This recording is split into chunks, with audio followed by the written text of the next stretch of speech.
This is Kade, and welcome to this week's video topic. And this one is going to be a little bit different. I think it's more of almost like a lecture format over anything else. And it has been brought up by a combination of two things. A comment on my last capital ship video as to why they are pretty much useless for most people. And also the current situation with the ballistics changes that are coming in patch 3.18 for Star Citizen. These two things combined has brought me back to considering certain things around what Chris Roberts originally wanted to do, what we're currently seeing, and where I hope things will go towards to. So this is going to be a mix of some historical analysis on a very service-based level, and also then going into game design, how we can apply these sort of things within a game design aspect, and then specifically in this case to Star Citizen. So for that reason I have opened up here my paint.net and I have prepared a couple of very basic images to try and keep it as simple as possible, and we start off with a little bit of a collage here of ships and boats and planes and spaceships and other spaceships. We know that Chris Roberts really likes to look at World War II for inspiration, and this is not unique. A lot of science fiction likes to do that, because there is still very much a bit of an idea of glory from World War II. It was the last time that we had, naval gun battles. It was the last time you were, fighting at, somewhat like visual range, so to speak. You could, it always felt like a little bit like an honorable form of naval combat. And I think that appeals to a lot of people versus the modern day where it is just nuclear submarines and missiles, which means that you're either not going to see who's attacking you, or you're just shooting at somebody that is hundreds of kilometers, if not thousands of kilometers away, and you just push the button and that's it. So this era appeals to a lot of people, and for a lot of people they look of course at World War II, and of course you can pretty much also even better look at World War I when you want to get to naval gunnery, but of course there was a lot less going on there than there was in World War II.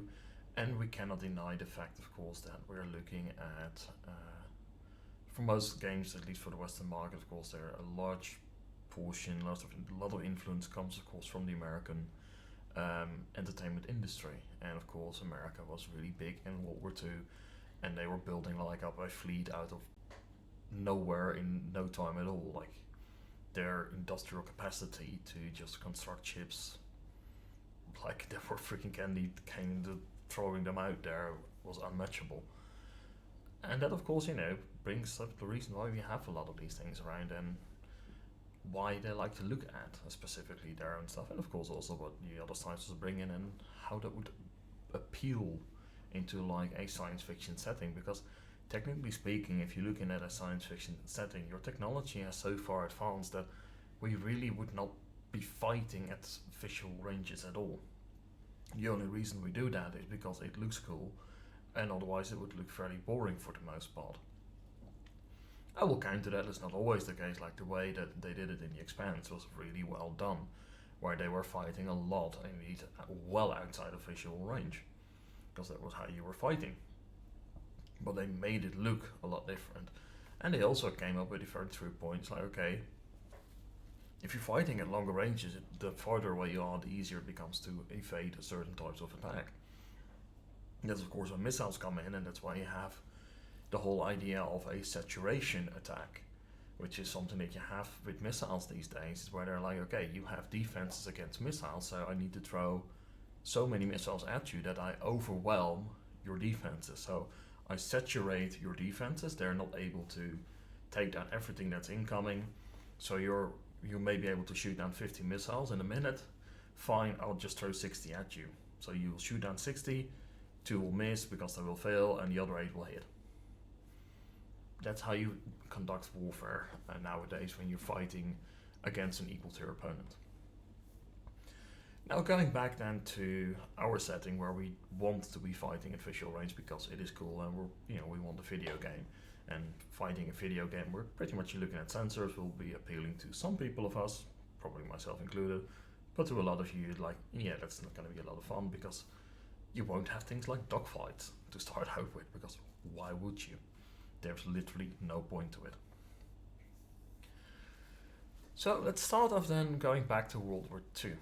And the first thing that I would like to start with when we're going to look here at World War II is the whole idea that we are dealing with starting out with gunnery-based warfare. So pretty much your three-ish main groups of vessels, of course. You have your battleships, so we have for America here the Iowa class, and of course from the Japanese we have the Yamato.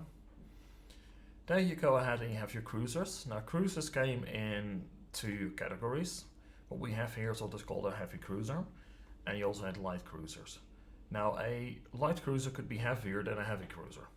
The only distinction was in the firepower that it would bring. A heavy cruiser was considered to be a ship that was featuring, generally speaking, 8-inch guns, although higher caliber guns have been seen.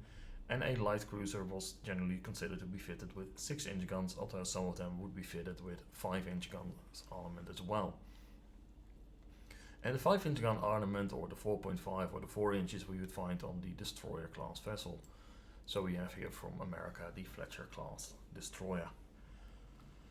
Now there were of course other ships in there. There were destroyer escorts, others would call them corvettes. You had ships that would consider to be large cruisers, others would call them battle cruisers. There's a whole wide range of them, but for the majority, your destroyer, your cruisers and your battleships was pretty much the mainstay that you would be talking about and considering. So with those in mind, and from a gunnery-based perspective, do you think that a destroyer would be able to sink a cruiser? Just from the guns. Think about it for a second. Even if you got no experience in this, it's completely fine, but just think about it. If you know this, you know your naval history, you'll know the answer. And the answer is, in this case, no. And the reason for that comes down to what they call is a certain level, of course, of protection, and they also have then what they consider to have immunity zones. So for an immunity zone, what you look at, if you have a ship, so say for example we have here our ship, and there is an enemy ship that is sailing over here. This range that between these two ships is very important. Say that we have two lines, so we draw a line here, and we're going to draw a line here. In between here, so where we are currently located, that is what we consider to be our immunity zone. Now our immunity zone is measured against the same caliber of weapon that I'm fielding myself.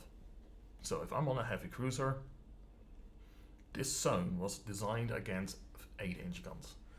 Now what does the immunity zone mean? It means that in this zone, if I'm engaging somebody else with the same caliber of weapon, they will not be able to penetrate my critical areas on the ship. Which means that my engine rooms are fine, my magazines are fine, my turrets will most likely be fine. So my ship will remain afloat and critically mostly functional for the core systems. So that means that at this range you cannot really sink me. If you were having here with, for example, 5-inch guns, then I could probably be sailing very close to you and still be unable to be sunk, simply because your weapon systems would not be able to penetrate through my armor over the critical areas. So the critical areas, of course, being considered the magazines, so those would be found under the turrets, and then of course the boiler rooms, which were found generally in the central part of the ship. These things combined they would call the citadel. I may use that nomenclature later as well. So this was your immunity area. So you could not be sunk, you could not be hit. And of course, battleships, they would be considered to be immune to their own caliber and yada yada. Now if you go outside of these areas, so say I will get very close to this destroyer, he may be able to sink me with its normal guns. But say we are fighting that cruiser, and we would be suddenly sailing around here, they still may be able to hit and penetrate my armor. Now you may question yourself, how? You just said this armor was really thick. If they cannot penetrate it at this range, how can they penetrate it at this range? Well, that's because in naval gunnery, your shots are not going like this, they're not going straight, they go like this. So they form into an arc. Now this is of course a really extreme one, But there is, depending on the ranges and type of gun, the arcs could get really extreme. So what you get is that at a shorter range you have a very straight line of fire. So you're hitting here the side armor of the ship. If you go above that, at some point you're gonna hit the deck armor of the ship. So that's here on top of the ship. You're gonna be hitting that. You can see it here, of course, much better on the battleship. So you would be hitting this area over here, so the deck armor. Now the deck armor was relatively thin, of course, but by this time a lot of the shells would lose a certain amount of their energy. But if they come in high enough, so at a steep enough angle, it will penetrate through, and hence it can again hit your critical areas. It may hit your magazines, it may go through your boiler rooms, so your citadel has become vulnerable. You may be sunk, so to speak. However, at a shorter range, so in between this area, we have this immunity zone. If I'm going to hit and my shell's coming in like this, it comes in at an angle where it is too slow by now to penetrate through my side armor, so it cannot go through that.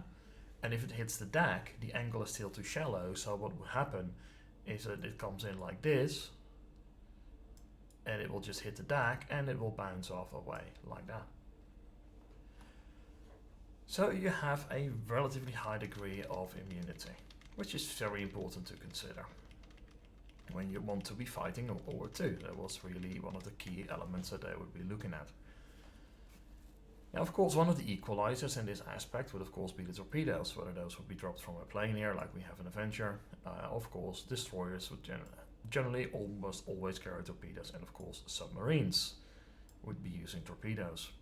American cruisers generally would not be carrying torpedoes, but a lot of other naval cruisers did carry torpedoes, especially of course the Japanese with their famous Type 10 torpedoes. And we also have a motor torpedo boat, which of course also carries torpedoes, but these things are primarily used in coastal environments.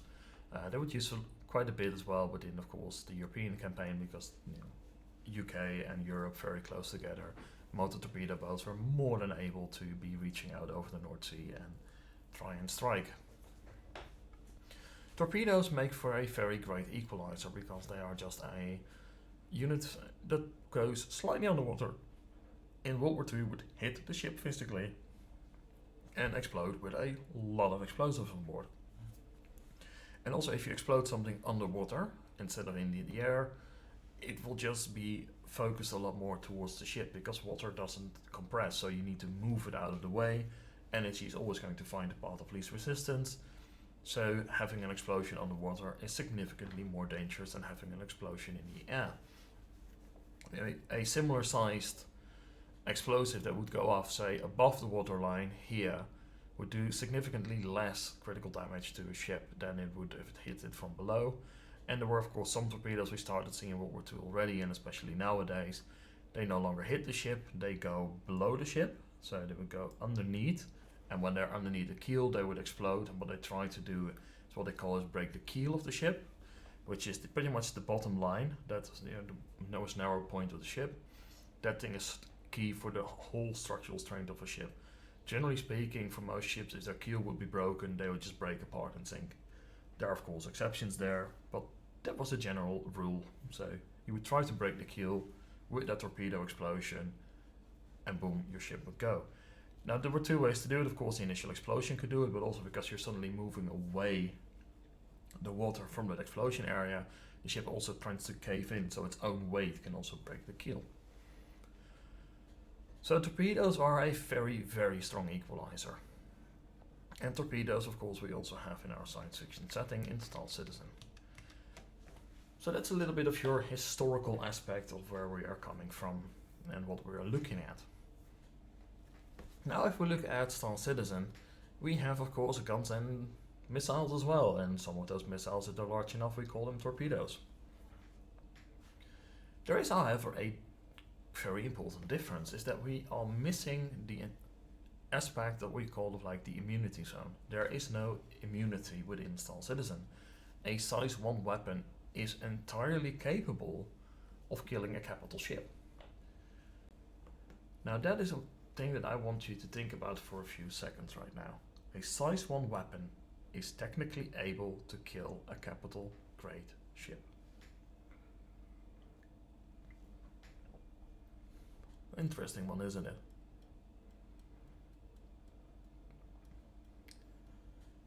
If you think about that one more deeply, you will start to realize that suddenly that doesn't make a whole lot of sense. And not just because it doesn't make a lot of sense because, well, it is so small, it should not really be able to do that. But then there's also, of course, the whole aspect from the gameplay that is going to become an issue when we have this sort of a scenario. Now, why this becomes an issue, I think it is important to go back and look at some key design aspects when you're trying to design anything for equipment that goes into combat. Some of you may be very well familiar with this triangle: firepower, protection, and mobility. It has been used in pretty much designing ships, aircraft, tanks, you name it. Something akin to this is generally considered, because you're always trading off some of these things. So what do we mean by that? Well, it is fairly simple. If we say, like, we want to be very mobile, so we're going to be all the way over here, we don't have a lot of protection and we don't have a lot of firepower. If you want to have a lot of firepower, we're not going to have a lot of mobility, we're not going to have a lot of protection, and of course if you want to go full on protection, we're lacking mobility and we're lacking firepower. Which is why, you generally never want to use any of these areas, because, well, they're most of the time fairly useless. Of course there are exceptions, like if we go back here, our motor torpedo boat here lacks all forms of protection, but only protection. So what we do have is we don't have any protection, but we have firepower and mobility. So that would probably rest somewhere around here. If we go, say for example, a submarine, its mobility was really bad, generally considered, but it had an advantage there. Its protection, also kind of bad because it had no armor at all, but hey, it can go underwater, so that sort of negated the fact that we were lacking these things. We did not have a lot of speed, we did not have a lot of protection, we have a good amount of firepower, but because we could go underwater, depending on how we used it, we were still actually a very, very balanced ship, so we would probably end up still somewhere in the middle. Now, where exactly you will end up here, in this area, that is just depending on what kind of thing you're trying to design. But you always want to end it up somewhere here in the middle. However, I think that this thing is a little bit outdated nowadays. Because these days we are dealing with a lot more things than just firepower, mobility and protection. So I introduce to you the square, in which we have added a section that is called awareness. Now, the problem of course with the square is that you no longer have this nice balanced thing. It's like if you move one way, you sacrifice the other things. Which is why, a triangle is really nice, because whichever way you move, you automatically detect what you're going to be missing. Here, it's not the case that if I'm going to be sitting here, that hasn't happened that nicely. Sadly. But I do think it is very important to consider the fact that we are dealing in an era where, awareness has become a lot more critical. This is seen, through the use, of course, of stealth, and then, of course, your systems to find things. Whether those are thermal optics for your tanks, or even for your infantry, radar systems, sonar, you name it. Being aware, like even spy satellites. Awareness has become absolutely critical on the modern day battlefield. You can have, for example, a piece of equipment that has the maximum firepower, the maximum mobility and the maximum protection, but if it doesn't have awareness, it is going to lose to the piece of equipment that has substantial better awareness and has enough firepower here to beat you. It will destroy you simply because it will know where you are and you will not know where it is. So awareness has become very much a critical part in designing, your modern day equipment. And this will also apply to something in a science fiction setting like we're having here with Install Citizen. Awareness is going to be very, very important, because if you're not aware of your surroundings, you're not aware of potential threats, you're not be able to deal with them or even defend, like run away. So let's take a look at implementing this on a Star Citizen based level. And we come down roughly to a very basic scenario that we have here. So what we've done is split up our different areas into a little bit more detail, because of course these things really depends, like show you what kind of a ship you're going to be dealing with. So whether we're dealing with missiles, guns, bombs, etc.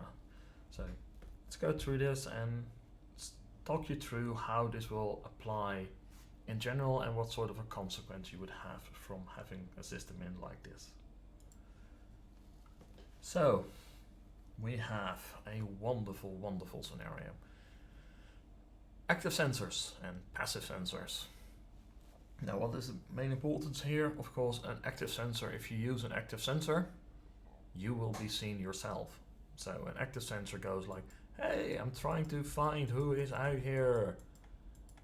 So there it's going out and in and out and in. Everybody will know that you're trying to find them because you are broadcasting yourself. When it comes to submarines, for example, this of course a World War II one, modern day nuclear ones, they would, with your sonar system. A current day, submarine will have a system of sonar that is active and a system that is passive.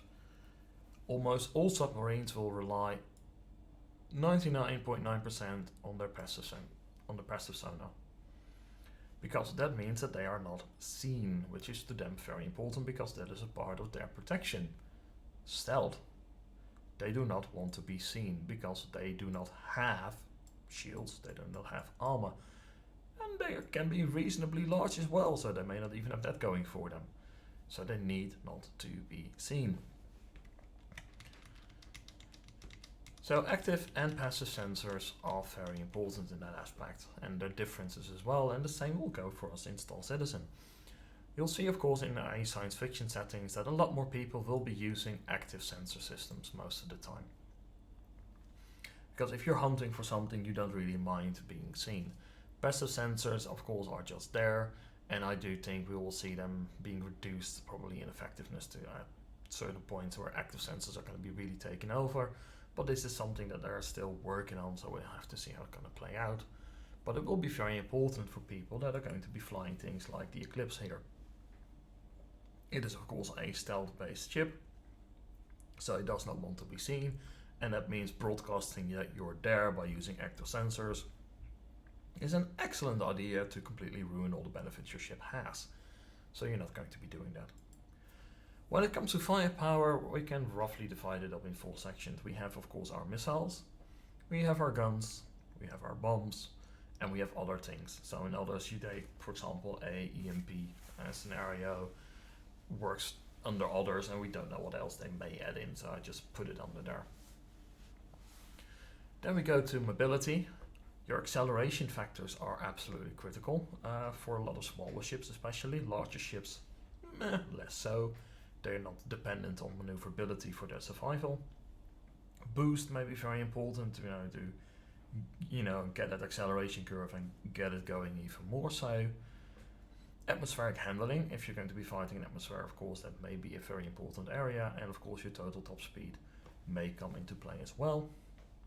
And then we go to protection. We talked about, your stealth is very important, your size is part of your protection, your shields, and of course, armor. So how will these all come into play?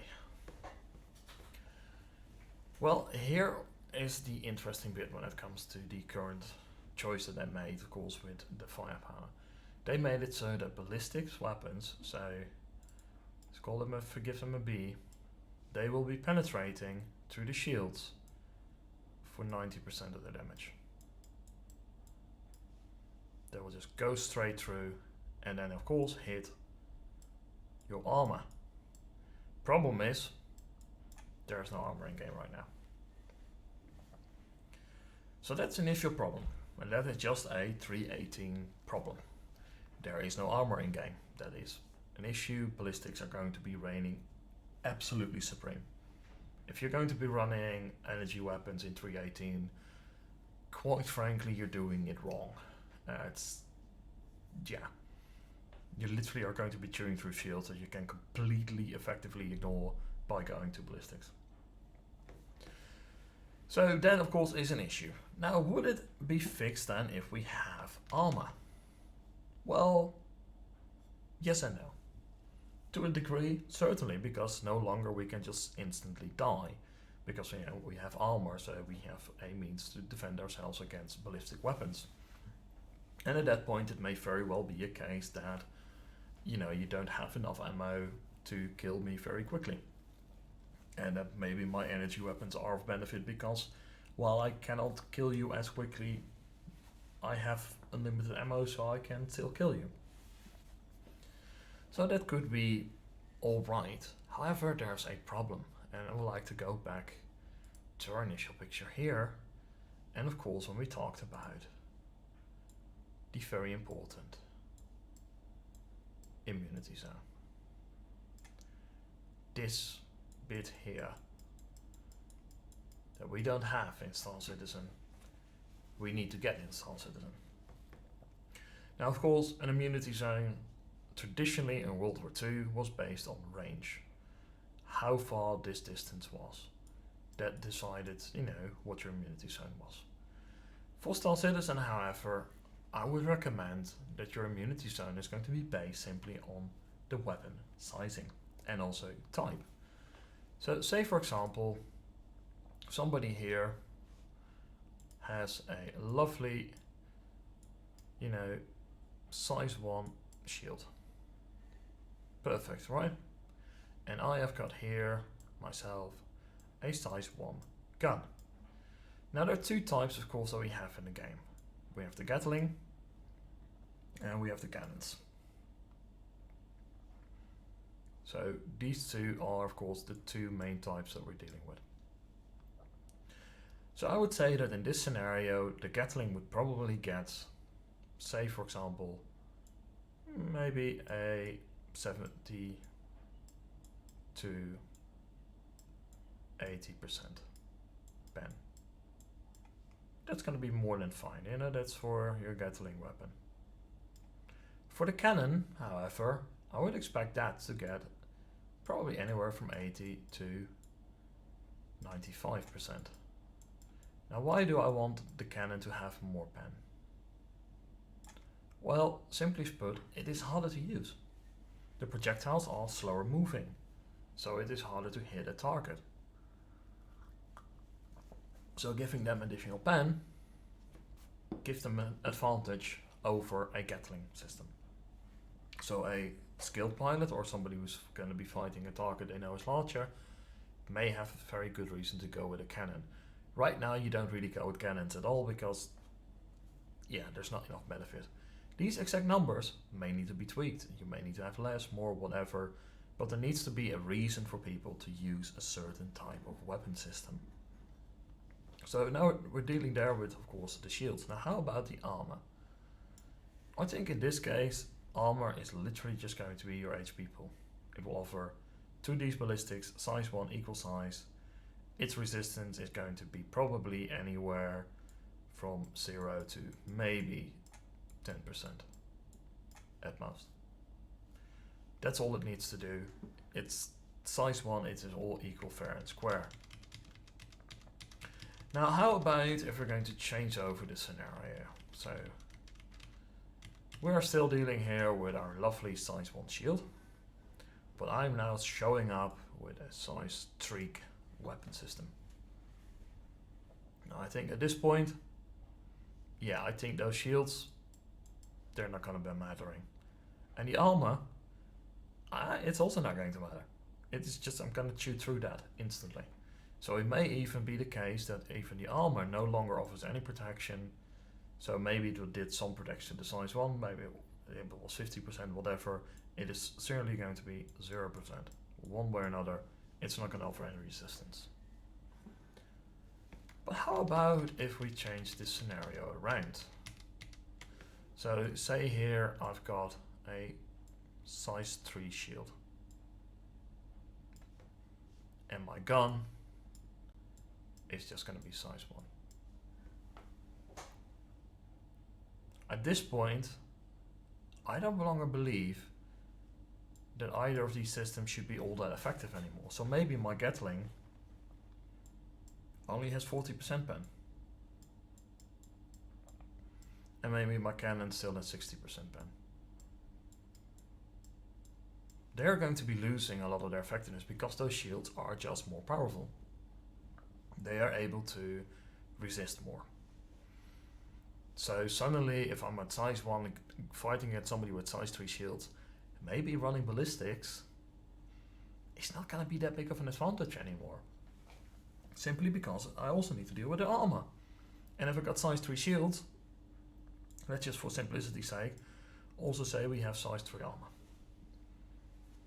This is going to resist these weapons a lot. So it may resist for the Gatling, maybe it will resist a full 60% of what is coming through the shield. Of that, 60% more gets taken out. And maybe for the cannon, just for simplicity's sake, let's say it does 40%. So what does that mean? I mean, if you want to put that in numbers. Well, say we just take an example here, we take the Gatling. So we start off with 100 damage. Yeah, single shot, 100 damage. Goes through the shield. 60% of that damage has been left over. Now of that, I need to take off another 60%. So we're going to take off another 36 of this. So leaves this over with 24. So we're losing, with our size 1 Gatling, we're losing 76% of our damage.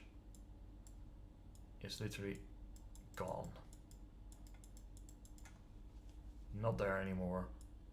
Completely negated. And maybe if we upgrade this to a capital grade ship, that's why I talked about it in the beginning, this resistance factor may for the shields may even go up to, I don't know, 60%. But for the armor it will go up to so far that at a certain point for say a size 1, size 2 guns, the final number here is no longer going to be 24 when you're fighting a capital, but all that's really going to be remaining is a big fat 0. Nothing is going to get through. And that's how I would like to see them put in the immunity sense. The main reason for that is if you do it this way, you give people an actual reason to be fighting smartly. Not to just be throwing numbers at the game, but to try and fight smartly. Because right now, the way it stands, if we're going to be fighting this, what do I want to bring with me to fight an Idris? So my goal is I need to destroy this Idris. What am I going to bring? I'm going to be bringing just fighters. Because if I bring fighters, the Idris has some anti-fighter weapons, but there are dead spots in there.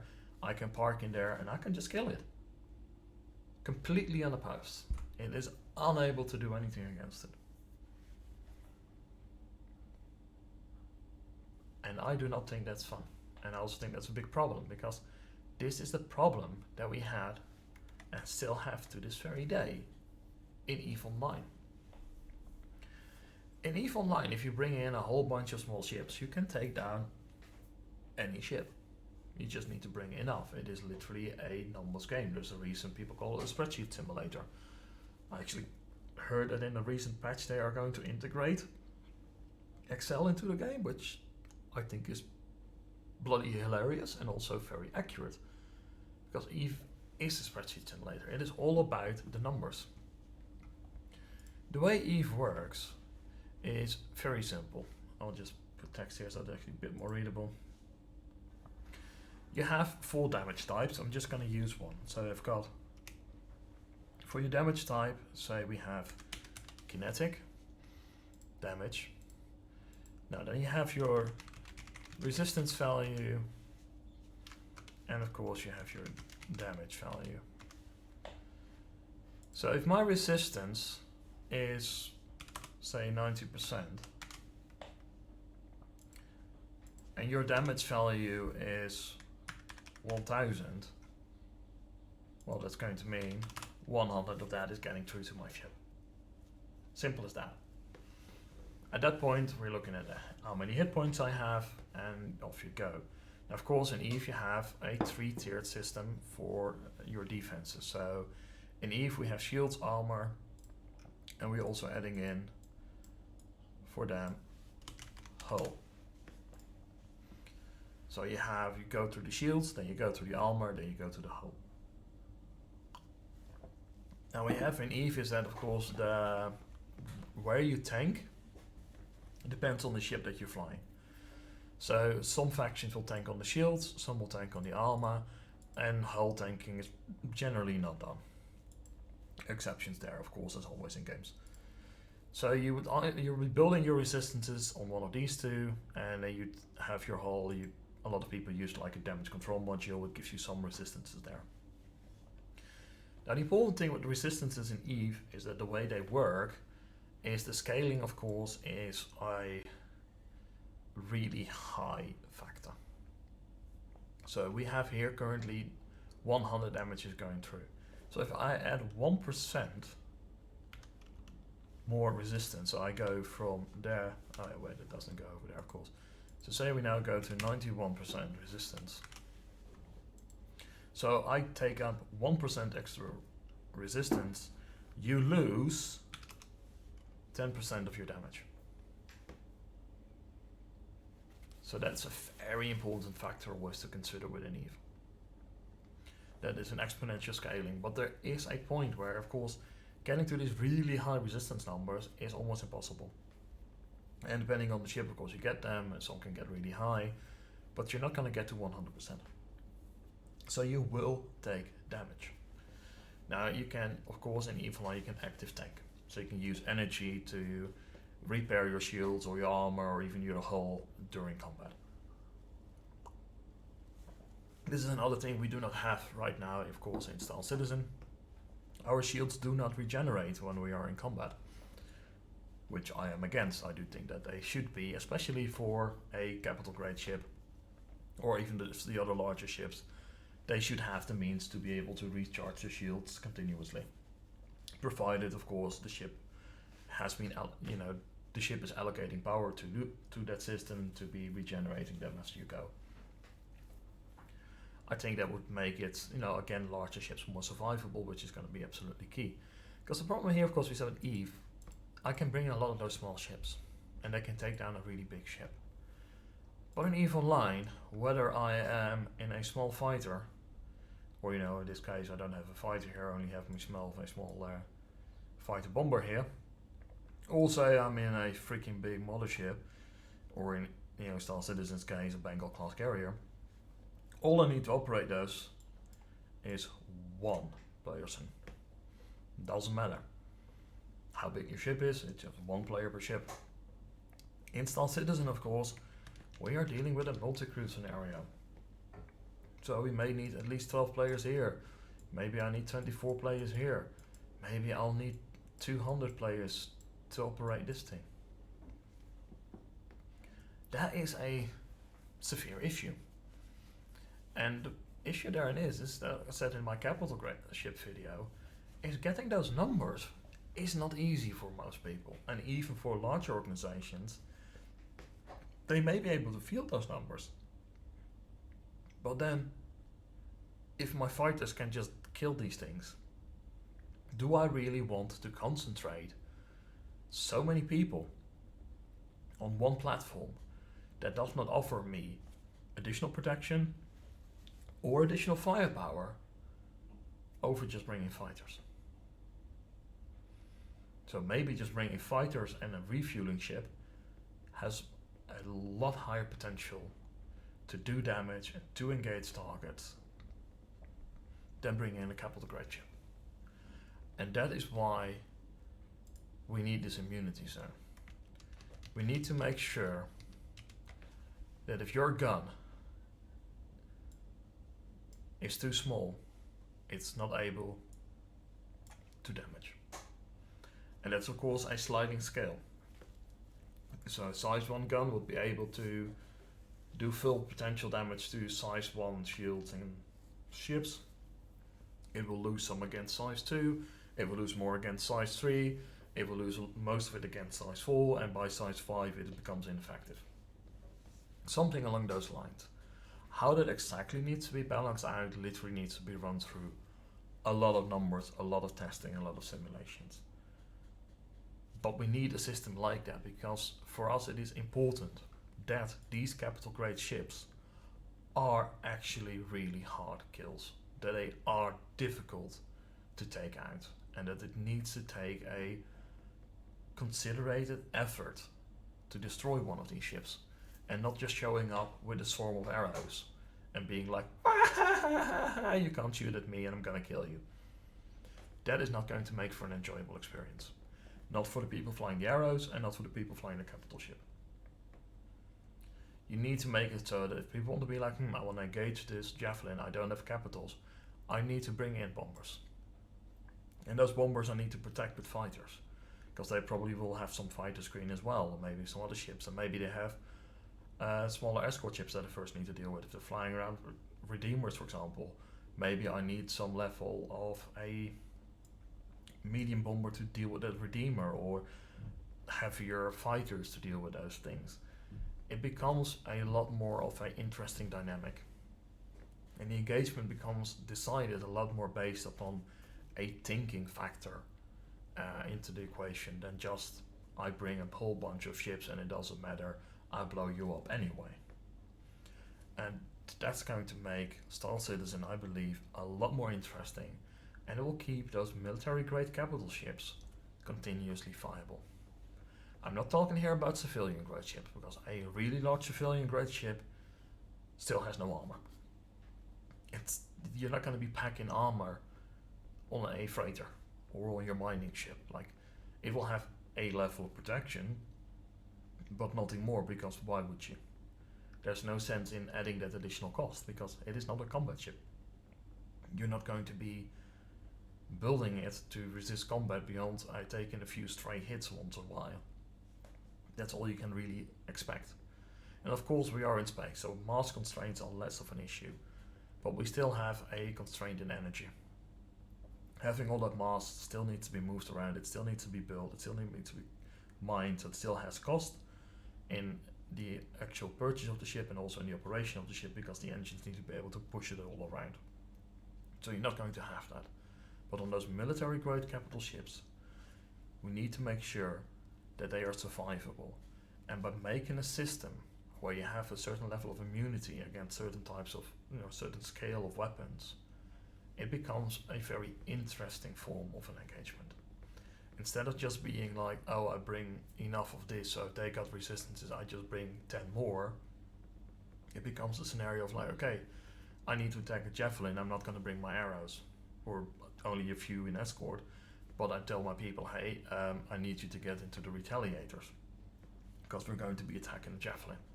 We're not going to be attacking a bunch of fighters, we're not going to be attacking a whole series of ship. Now we're dealing with a freaking javelin. We need to bring a level of firepower that is able to deal with the protection that a capital grade ship has to offer.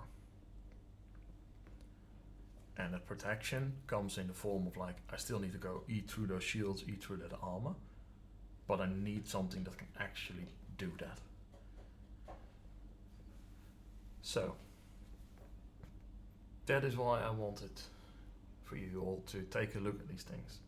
Take a look at like what you need into your design, where we're coming from in our World War II origin, and how we can apply these sorts of things to a Star Citizen setting. Why a Bengal is likely not going to be surprised by a Eclipse, because it has the better awareness system. But it is also very large, so you can see it anywhere. It's not going to be hiding anywhere, so it needs the shields, it needs the armor. It doesn't have the mobility to defend itself against incoming firepower again, but it has a lot of firepower on its own. All of these things come into play and put your ship somewhere in here that says, okay, I have a lot of some of these items, but not much of something else. And if it's just going to be flat numbers, it's not going to be fun. Because it just means like, oh, I've got a capital ship, so I have 1,000 more hit points than your fighter. Or 1,000 times more hit points than your fighter. That's not interesting. That's not good game design in 2023 and later and etc. Like, we should be well beyond that. Like, that's the level of game design that we have seen, without any joke, 20 years ago, when Evil 9 was doing it, and other MMOs are doing it, and other games are doing it. And Eve even made it more interesting by adding in the resistances, which is starting to show up in some of your games as well. So we've kind of been stuck on flat numbers with resistance values on top of them. I think tweaking those resistance values in order that we have full-on immunity brings it to a sort of a next level without bringing really much of additional complexity to the table from a design perspective as well. But it makes that interesting thinking notion. It requires you to consider your engagement prior to the engagement. And that also means that if you want to be dealing with capital grade units, you need to be preparing in advance to do that. So you're going to be just flying around. You're not just going to be flying around and at random blowing up a capital ship, unless you're bringing that level of firepower with you, which means you're probably going to be sacrificing your anti-fighter capabilities. Simply because you're deciding to bring a bunch of bombers along instead of bringing more people in fighters along. So you need to make choices. And forcing choices that are always going to be suboptimal in one way or another, that's where interesting things are made. That's where it requires your game to become something more than just, oh, I'm here and I do this. No, I am here, why am I here, what am I preparing for, what is my likely threat scenario, and all of these things. Having to consider all of those makes for an interesting perspective, makes for an interesting game. So yeah, that was it for today. A very long one, we're going over 45 minutes. I hope I have been able to keep it interesting throughout that period. And for those of you that have made it here to the end, thank you ever so much for listening. And really let me know what you think. Like, by all means, put it down in the comments, give me your thoughts on these sort of things. Like, we need to give CIG good constructive criticism, good ideas that are also implementable, that are not overly complex to implement, but that bring complexity to the game without making it to a level where it's no longer understandable, because there is a very good inherent understandability to somebody if you're looking at a very small fighter that it is not able to do something to a large ship. People will not be surprised by that. It's going to be like, yeah, that sort of makes sense. You're not going to be sinking a capital ship with a couple of fighters. And that was also not happening in World War II either. Like, sure, fighters would strafe ships and they may kill some people on anti-aircraft guns, they may destroy radar systems, but they would not sink the ship. Neither should they be able to destroy your capital ship in Star Citizen. What they can do is they can destroy the small turrets. They may do damage to engines and these things, but they will never kill that ship. That's the important factor here. And with that, again, thank you so much for giving me a listen and a watch. And we'll see each other next week again. Bye bye.